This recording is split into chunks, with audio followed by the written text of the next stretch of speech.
नमस्कार मंडळी, श्री स्वामी समर्थ सगळ्यांना। आज आपण बनवणार आहोत झणझणीत रस्स्यावाली मसाल्याचे वांगे। मसाला परत भाजीला लागला की भाजी पोळी भाकरी किंवा भातासोबत खूपच छान लागते।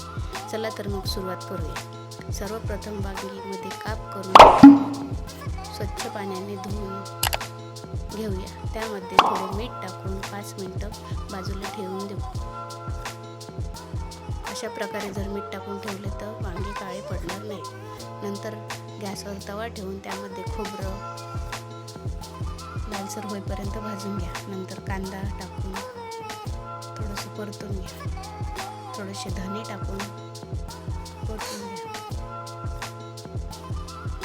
नंतर एका मिक्सरच्या भांड्यात तयार केलेला मसाला टाकून त्यामध्ये 10-12 लसणाच्या कळ्या टाकून थोडंसं आलं कोथिंबीर टाकून पेस्ट तयार करून घ्या। नंतर गॅसवर पॅन ठेवून त्यामध्ये तेल टाकून अर्धा चमचा मोहरी, अर्धा चमचा जिरं, बारीक चिरलेला कांदा, तयार केलेली पेस्ट टाकून परतून घ्या। थोडंसं 5 मिनिटं तेल सुटेपर्यंत चांगलं परतून घ्या। नंतर बारीक केलेला टोमॅटो टाकून परतून घ्या। नंतर 1 चमचा हळद, चवीनुसार लाल तिखट, चवीनुसार मीठ टाकून थोडासा सावजी मसाला थोडंसं परतून घ्यायचं। नंतर त्यामध्ये थोडंसं पाणी घालून मिश्रण एकजीव करून तेल सुटेपर्यंत परतून घ्यायचं।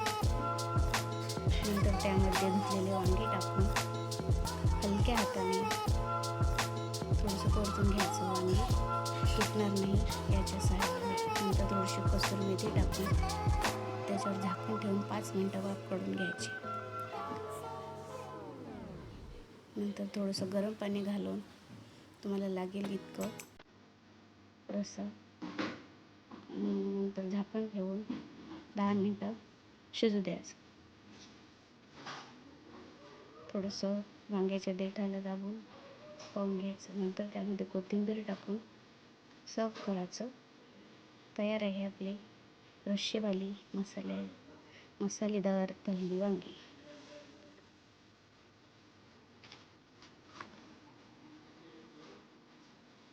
व्हिडिओ आवडला असेल तर व्हिडिओला लाईक करा, चॅनलला सबस्क्राईब करा। पुन्हा भेटूया अशा एका छानशा रेसिपीसोबत। धन्यवाद।